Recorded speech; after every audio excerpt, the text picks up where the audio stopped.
The sun beats down, a heavy fist on the back of my neck. It's 100 degrees, maybe more, but it's not the heat making me sweat. It's the air thick with unspoken histories, with old judgments that hang like humidity.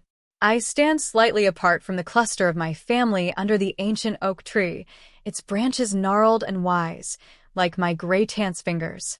They're all here, the cousins, the aunts, the uncles, a vibrant, laughing, shouting mess of DNA that somehow produced me. They're easy to spot, the successful ones. Dr. Michael, talking about his latest surgery, like he's saving the world from extinction, probably charging someone's life savings for it. Lawyer Sarah, her laugh a little too loud, sharp like the angles of her power suit even on a casual Sunday. Uncle David, retired early from his tech empire, perpetually tan, talking stocks and dividends. They move in a bright, confident orbit, pulling everyone into their gravitational pull. Everyone but me. I'm holding a plastic cup of lukewarm lemonade, feeling the condensation slip between my fingers, mirroring the way conversations slip away from me here. I try to smile, nod along, but my throat feels tight. Every attempt to contribute feels like a pebble dropped into a well, a tiny splash, then just silence, vast and echoing. They're gathering now, shifting, straightening clothes. The annual family portrait, a tradition as old as the oak tree itself. Generations lined up, a visual history of achievement. It's always the same positioning. The patriarchs and matriarchs in the front row, flanked by their most accomplished offspring. The next row, the rising stars, the ones with impressive titles and salaries. And then the periphery, the spouses who married in, the younger kids, and me. Always somewhere near the back, sometimes obscured. My cousin, Mark, the real estate magnate, spots me hovering near the cooler. He's got that easy confidence, the kind that comes from never doubting yourself, from always being told you were destined for great things. He waves me over, a big, jovial gesture that doesn't quite reach his eyes. They hold a familiar glint of amusement, pity mixed with something colder. "Hey, look who finally decided to join the land of the living," he bellows, loud enough for a few heads to turn. I force a smile. "Just getting some air, Mark." He walks over, clapping a hand on my shoulder. It feels less like a greeting, more like a firm placement, reminding me of my designated spot. His eyes sweep over me, taking in my plain shirt, my maybe a little too worn shoes. No expensive watch, no tailored clothes. Just me. The family is arranging themselves under the oak. "Okay, everyone settle in. Let's get this done before someone melts." Aunt Carol calls out, her voice shrill with faux exasperation. Mark pulls me closer to the edge of the gathering crowd. "All right, listen up, everyone," he calls out, raising his voice slightly over the low murmur of conversation. "We need someone to take the photo." Several people groan good-naturedly. Not me. My arm isn't long enough. I always blink. "Someone just set the timer?"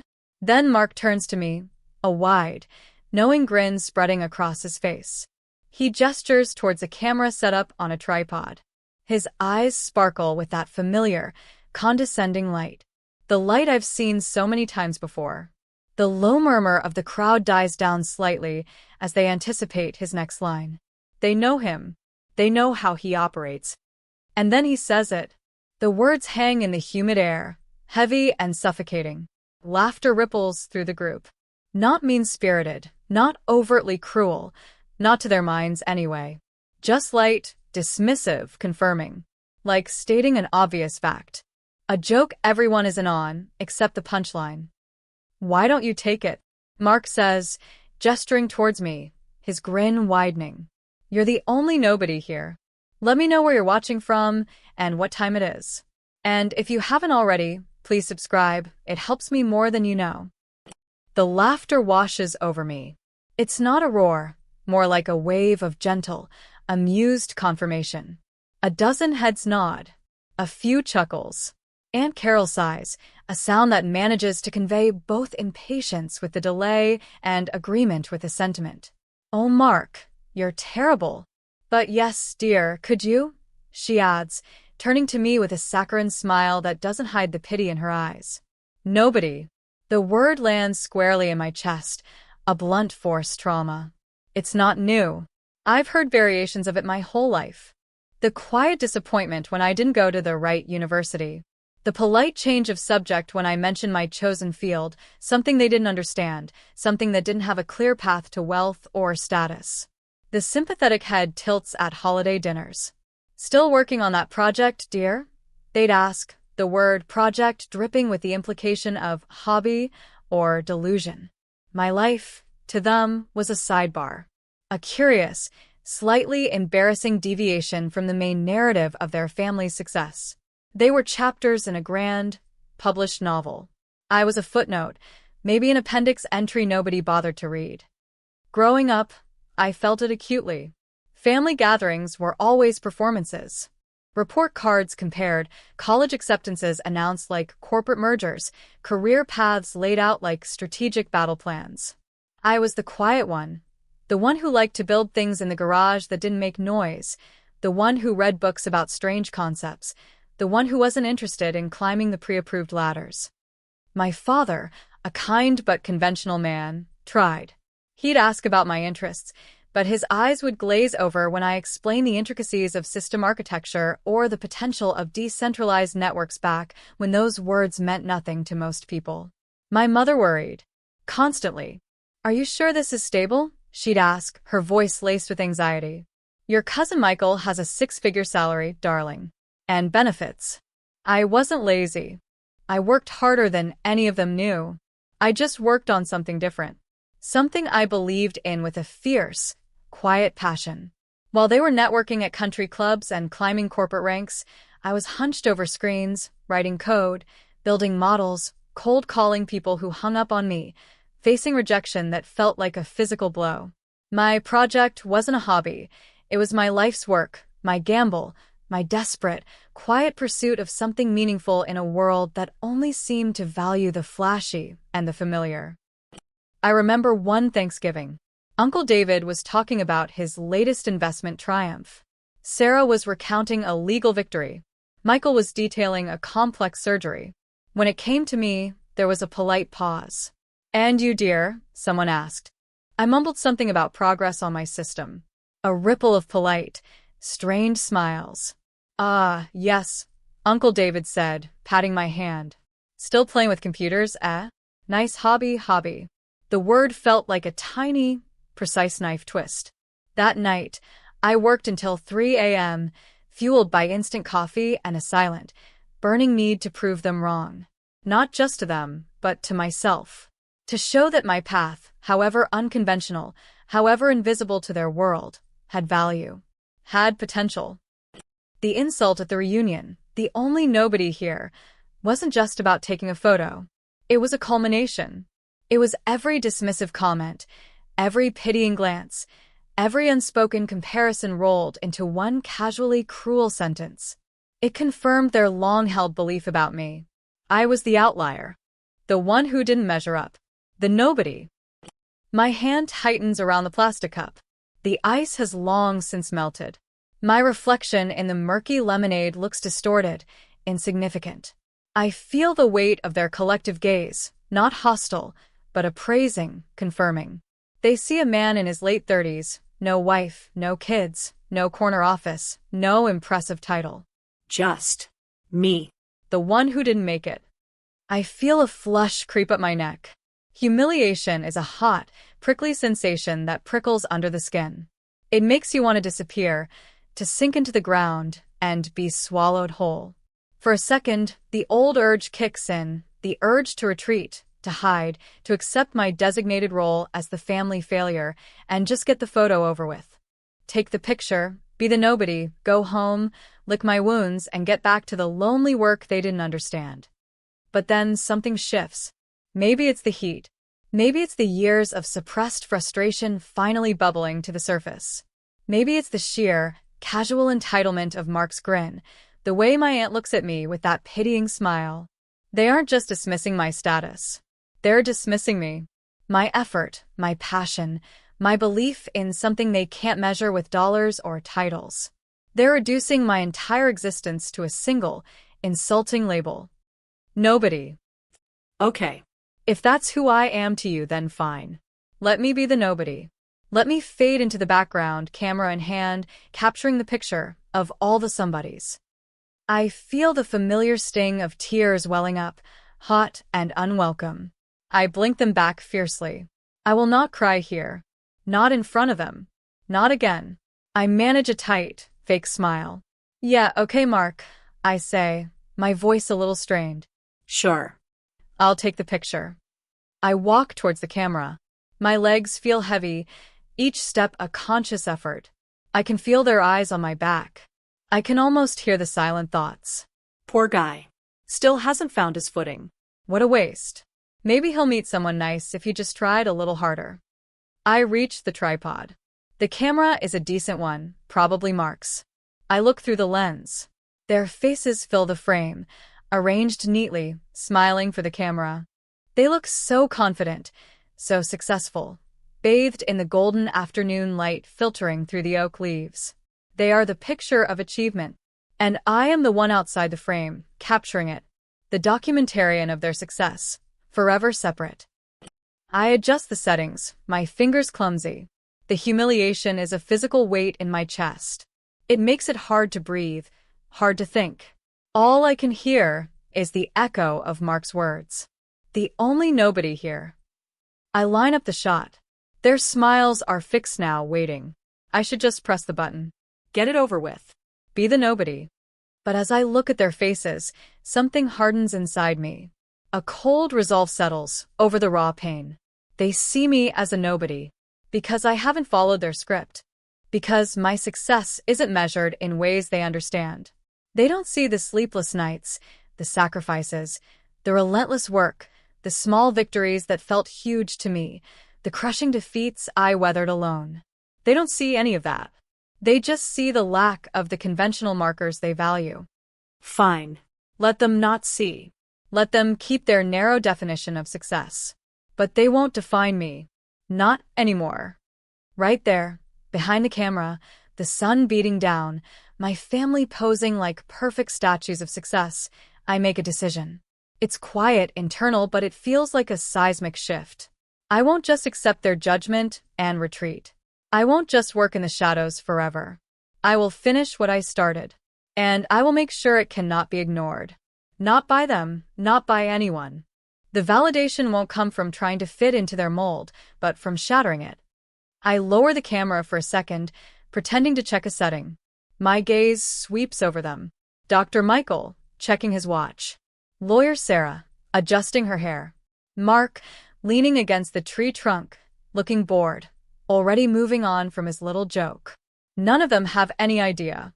Any idea what I've been building. Any idea how close I am. Any idea how much their casual cruelty has fueled me. The sting of humiliation is still there, but it's different now. It's sharper, colder. It's no longer just pain. It's also fuel. A dark, potent energy. I raise the camera again. Okay, everyone smile. I call out, my voice stronger than I expected. They obediently fix their smiles. I press the button. The flash pops, freezing their image in time. A picture of the successful family, taken by the nobody. But this is just one moment. One frame in a much longer story they know nothing about. After the photo, the reunion continues. I hand the camera back, avoiding Mark's eye. He takes it without a word, already distracted by someone else. The conversations resume, flowing around me. I try to blend in, but the word nobody echoes in my head, a constant low hum. The next few months are a blur of intense work. The humiliation of that day became a constant, low-grade fever, sometimes barely noticeable, sometimes burning hot. It fueled me. Every rejection I faced in my work, every obstacle, every moment of doubt was met with the memory of that afternoon under the oak tree, the sound of their laughter, the weight of that word. My project, my system, was reaching a critical phase. It was a complex digital platform designed to streamline aid delivery to underserved communities. It connected resources, donors, volunteers, supplies, with areas of need far more efficiently than existing systems. It wasn't glamorous. It wasn't a social media app or a flashy tech gadget. It was infrastructure. It was logistics.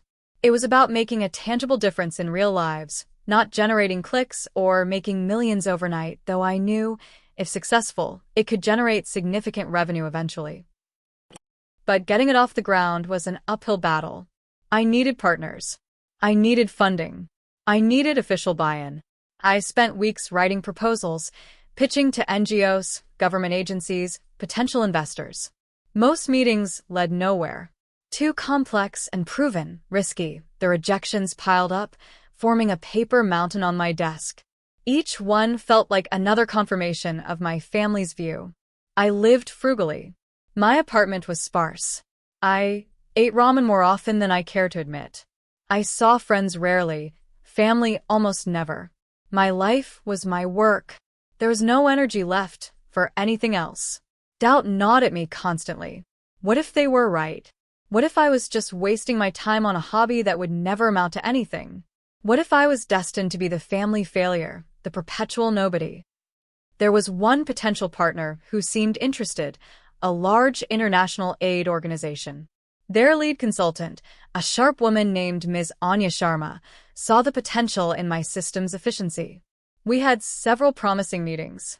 It felt like a lifeline. I poured everything into the proposal for them. It was my best work. Then, a rising challenge that felt insurmountable. Political pushback. My system bypassed a lot of existing, less efficient structures that powerful people had vested interests in maintaining. Suddenly, doors started closing. Meetings were canceled. Calls weren't returned. Ms. Sharma became harder to reach. The political machine was quietly, effectively killing my project before it even launched. I felt the despair creep in, cold and heavy. This wasn't just rejection. This was active opposition. This was the system protecting itself from disruption, even if that disruption meant helping people more effectively. It felt hopeless. The years of work, the sacrifice, the fuel of that humiliation, it all seemed to be leading to the same place. Failure. Total, undeniable failure. I remember sitting in my tiny apartment, staring at the wall. The mountain of rejection letters seemed to mock me. I hadn't told my family any of this, of course. What was there to tell? My pointless hobby is failing spectacularly, just like you always expected. A text message popped up on my phone. It was from my cousin Sarah. A picture of her kids at some prestigious summer camp, followed by, "Hope you're managing okay. Let us know if you need anything." XX, the anything felt loaded. Like she expected me to ask for money, for help, for a handout from the successful ones. I didn't reply. The crisis deepened. The aid organization, Ms. Sharma included, quietly backed out. Political climate, her assistant said vaguely over the phone.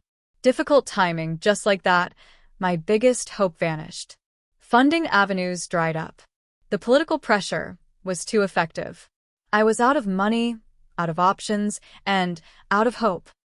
I walked the city streets for hours, feeling invisible. The word nobody played on repeat in my mind. It wasn't just my family saying it anymore. It felt like the world was confirming it. What had I been thinking? Trying to build something meaningful, something impactful, when I couldn't even get my own family to take me seriously. They were right. I was a nobody.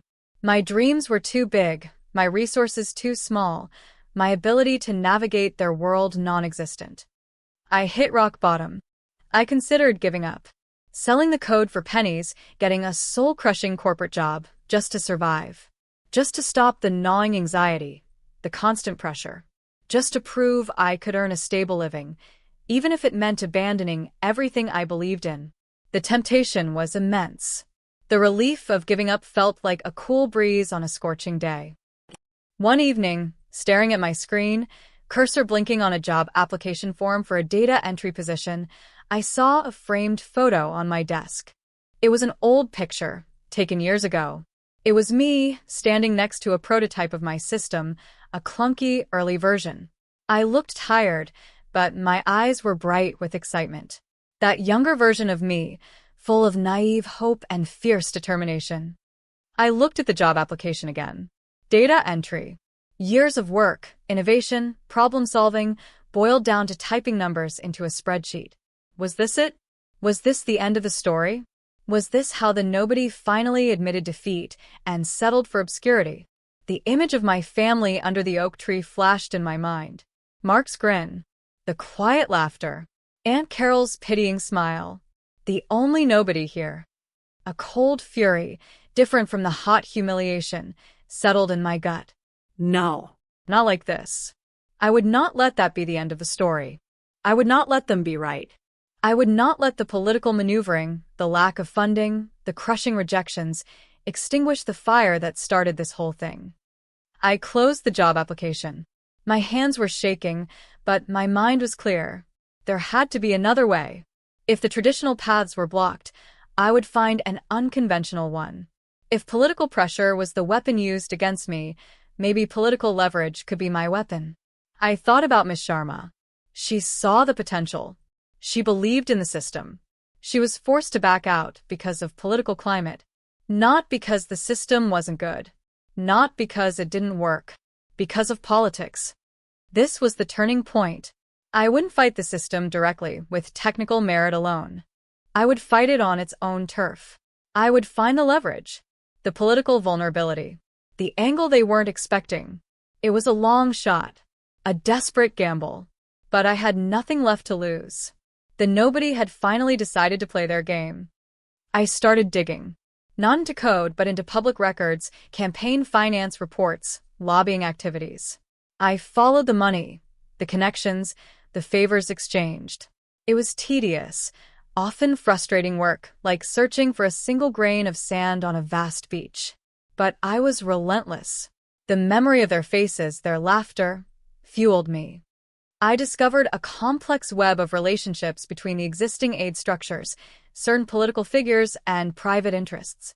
It wasn't illegal, not strictly, but it was ethically dubious.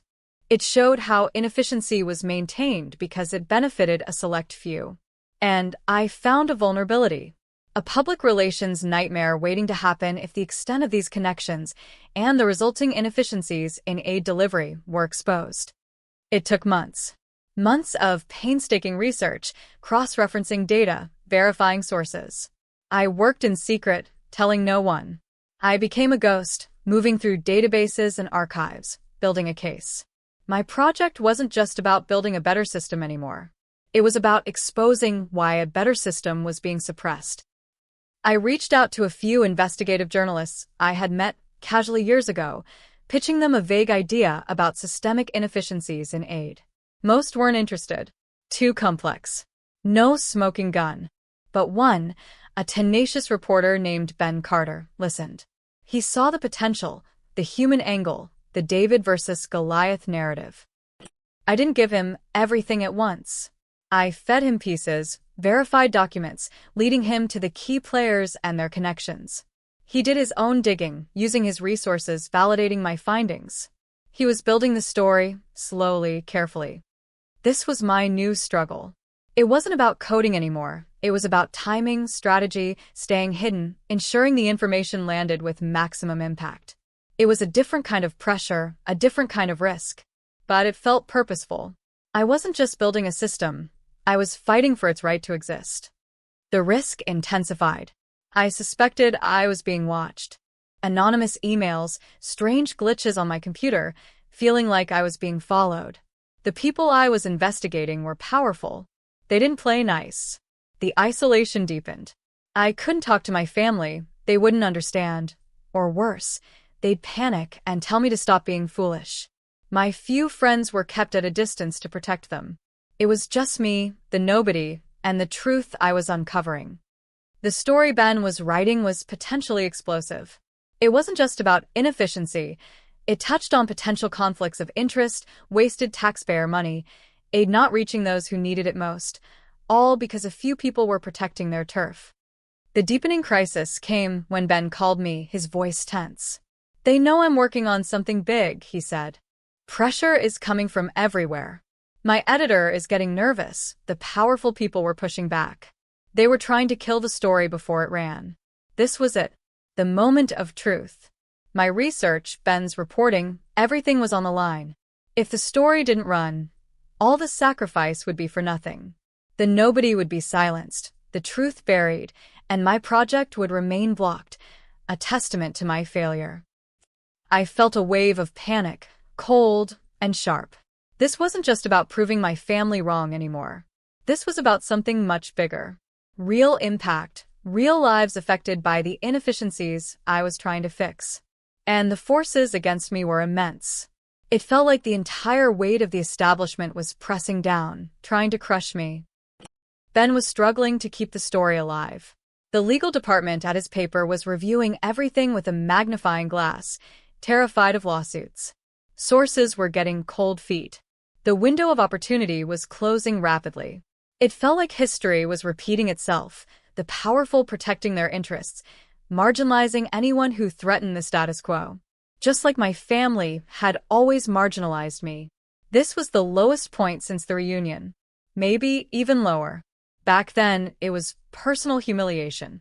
Now, it was the potential failure of something that mattered, something I had poured my life into, facing defeat not on its merits, but due to systemic obstruction. The nobody was about to lose again, not just in the eyes of his family, but in the real world.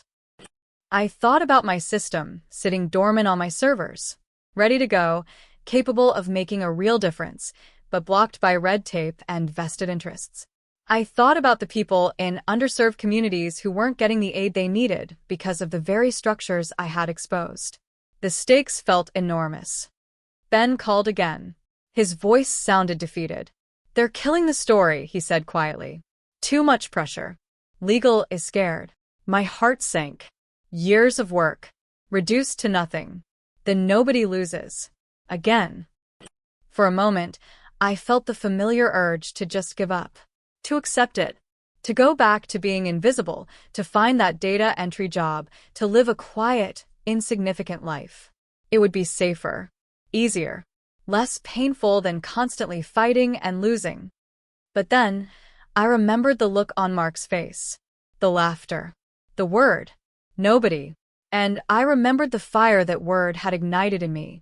The determination that had pulled me out of the despair months ago. This couldn't be the end. If the newspaper route was blocked, I needed a new path. A path that couldn't be shut down by legal threats or political pressure. Something public. Something undeniable. Something that would force the truth into the light and create leverage not just for the story, but for my system itself. I thanked Ben, understanding his position. I hung up the phone, a new, fierce resolve hardening within me. The powerful thought they had won. They had killed the story. They had silenced the nobody. They were wrong. My mind raced. What had I uncovered that was undeniable? What piece of information, if released in the right way at the right time, could create maximum impact and shine a spotlight on the need for change, specifically the change my system offered? I went back to my research. Not for a newspaper article, but for a direct appeal. A direct challenge. It needed to be concise, powerful, and target the heart of the issue and the people responsible, while simultaneously showcasing the solution. It needed to be public enough that it couldn't be buried. I thought about my system, the aid organization, the political pressure, the beneficiaries. And an idea began to form. A risky, audacious idea. It involved going over the heads of the politicians and the established aid structures. It involved going directly to a higher authority. An authority that couldn't ignore a clear, well-documented case of systemic failure and its human cost. It was a massive gamble. It could backfire spectacularly. It could make me a target. But if it worked, it wouldn't just expose the problem. It would create an undeniable case for my solution. It would force the conversation. It would create the leverage I needed. I started working on a new document. Not a proposal, not a news story draft. This was a formal complaint, a detailed report, backed by irrefutable evidence. It outlined the inefficiencies in the current system, the impact on aid delivery, the connections maintaining the status quo, and presented my system as the necessary, proven alternative. My target? The mayor's office.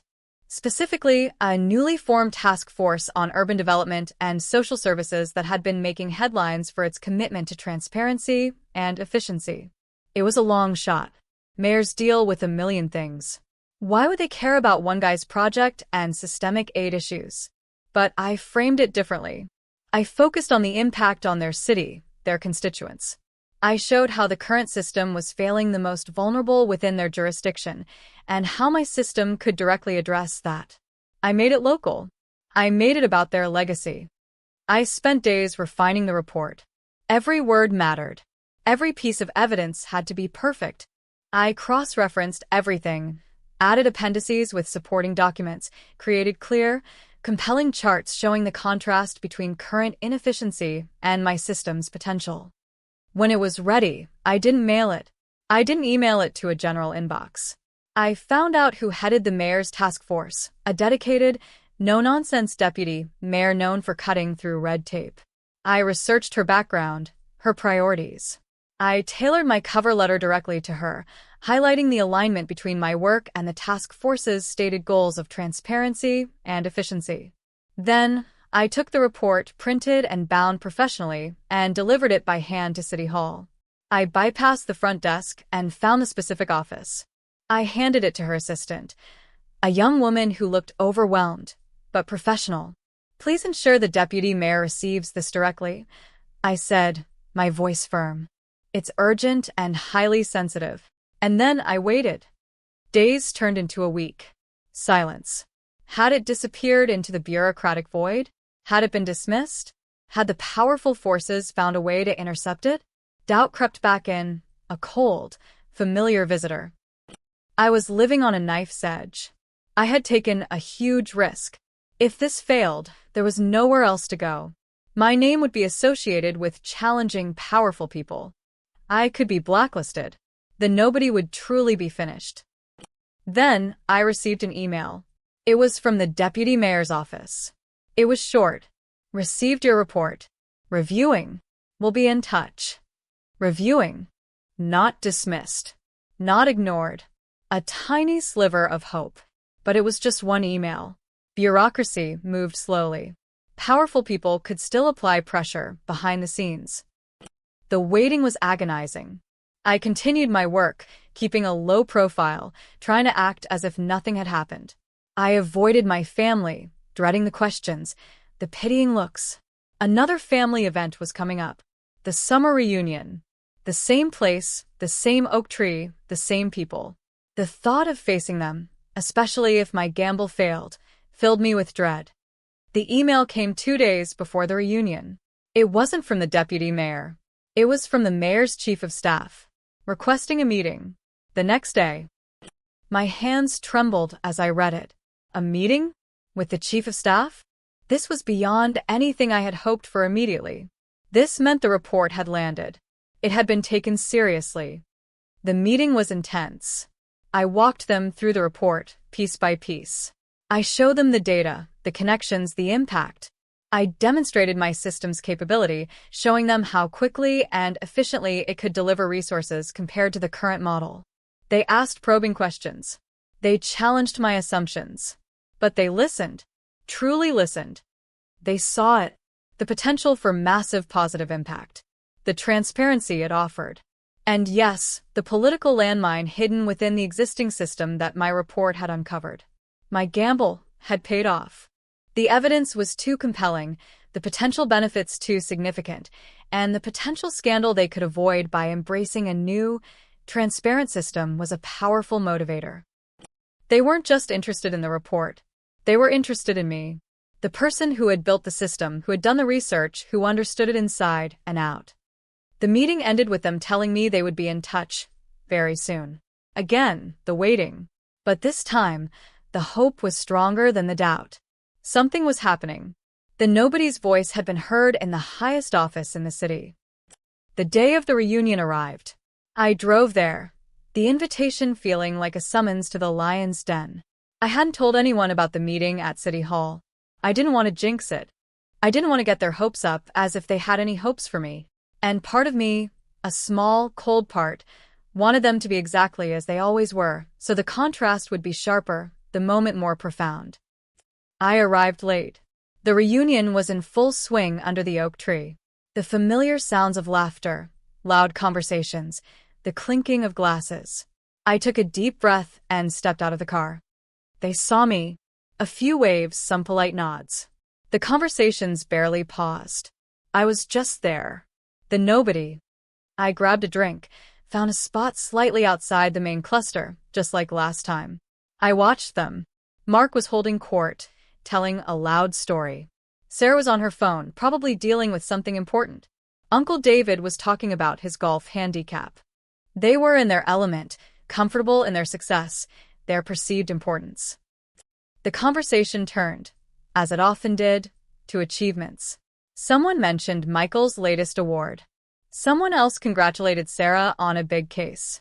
The air was thick with accomplishment, with the unspoken celebration of lives lived according to the approved script. And then, the familiar call. "All right, everyone. Gather for the photo." Aunt Carol's voice, cheerful and bossy. The family started to assemble under the oak tree. They shifted and arranged themselves, finding their usual spots.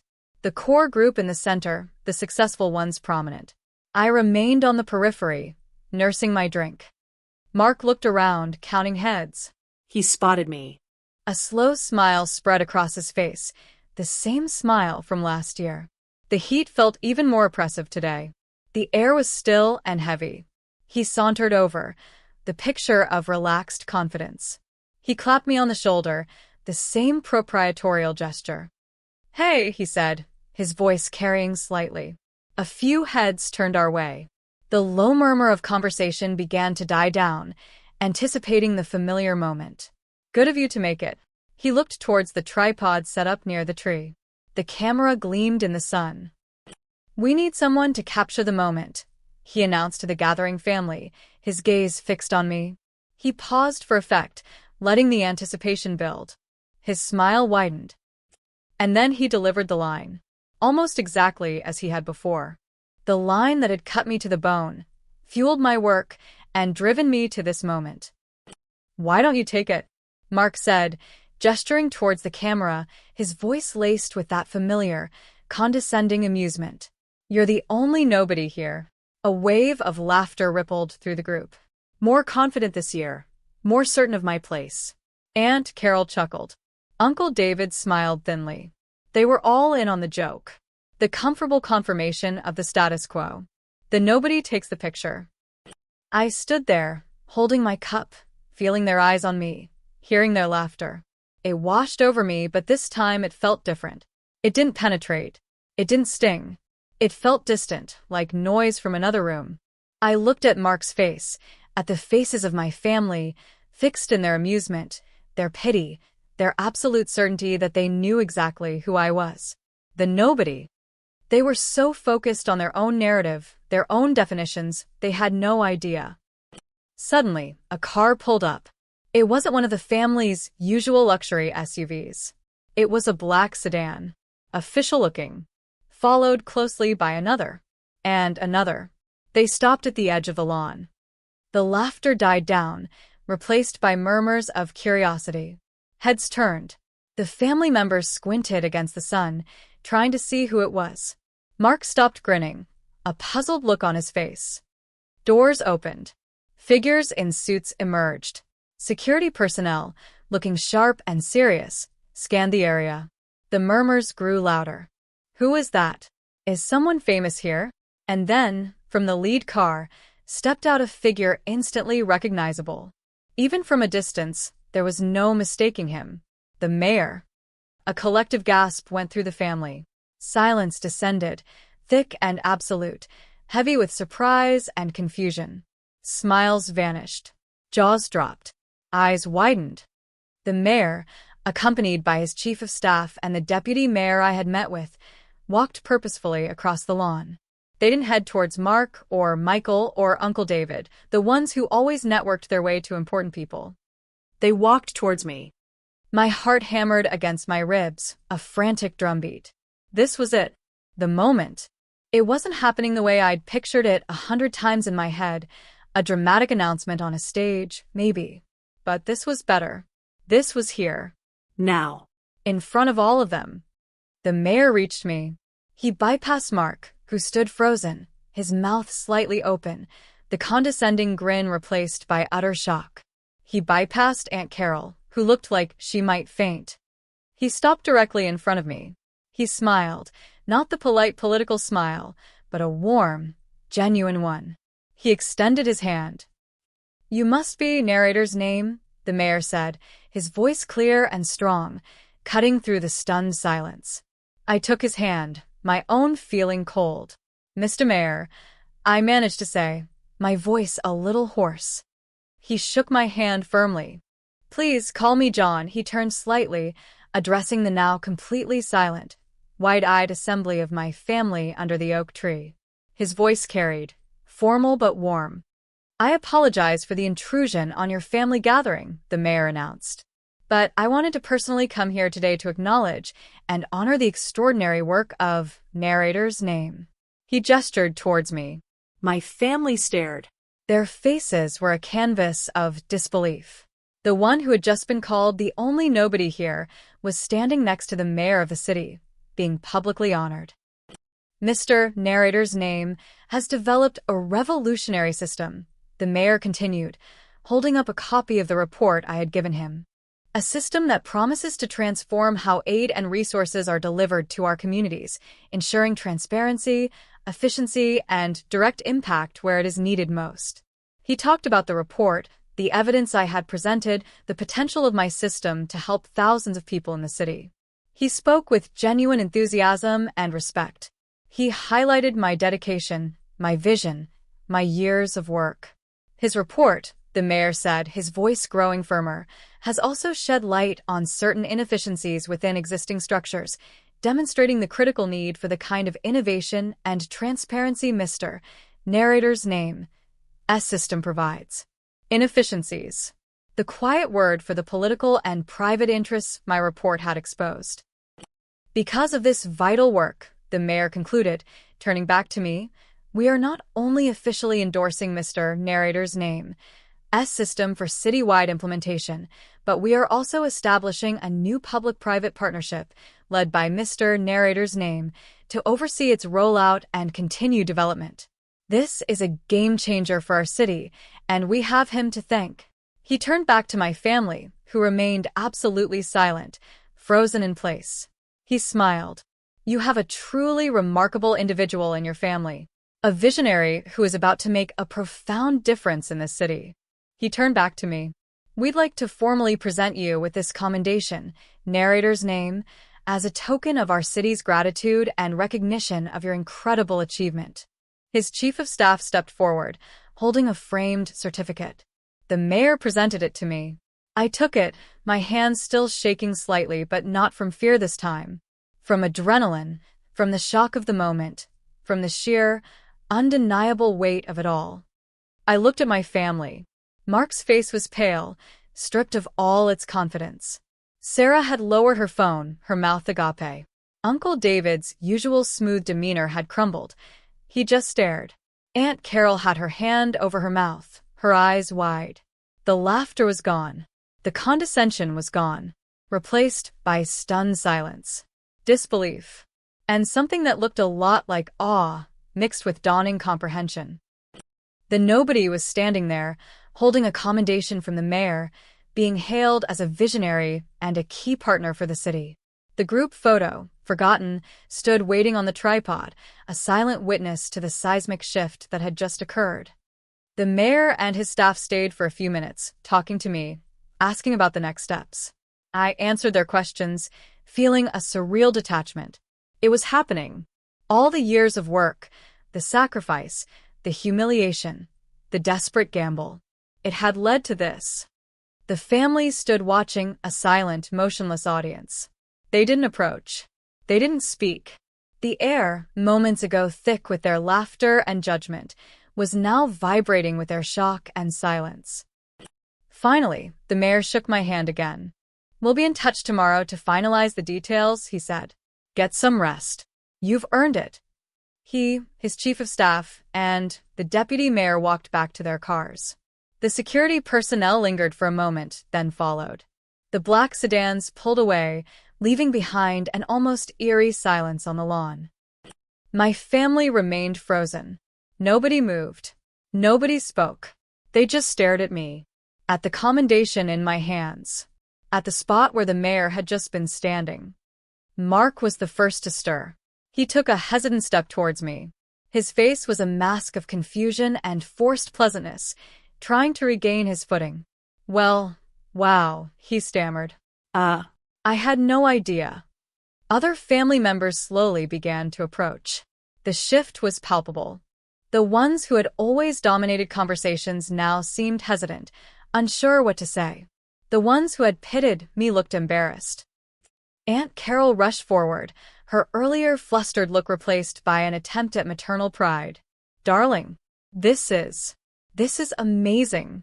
We had no idea you were working on something so important. Her voice was high, strained. Uncle David cleared his throat. Remarkable, he said, stepping forward. Truly remarkable. You never mentioned. The mayor? Michael and Sarah offered stunned congratulations, their voices lacking their usual confidence. They looked at the commendation, then at me, as if seeing me for the first time. I stood there, taking it all in. The sudden attention, the forced smiles, the clumsy attempts to bridge the gap that had always existed, a gap they had created and maintained. The word nobody still echoed in my ears, but now it sounded absurd, hollow. I didn't feel a surge of triumphant glee.